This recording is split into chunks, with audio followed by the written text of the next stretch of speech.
นี่จะเป็นเครื่องกินมากหรือว่าเครื่องต่ำมากของคนบูหานเด้อพี่น้องสมัย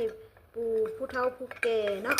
อันนี้จะเป็นเครื่องต่ำมากของแม่คำลาพี่น้องเลยบ้านคำลาจะเอิ้นว่าบอกบุญพี่น้องจะเฮ็ดด้วยทองเรื่องหนักเลยพี่น้องคือซีฮอตประมาณครึ่งโลหรือว่าโลนึงพี่น้องงามซะองต้องไม่ได้พี่น้องนี่จะเป็นเครื่องต่ำมากหรือว่าบอกบุญของแม่คำลาเนาะถ้าว่าบ้านคำลามีงาน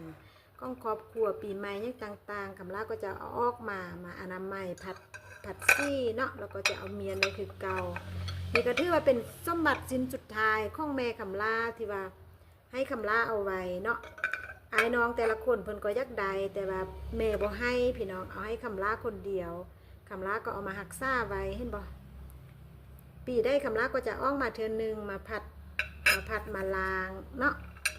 ผู้ใดได้เห็นคลิปนี้ก็ขอให้โชคดีหมดทุกผู้ทุกคนเด้อ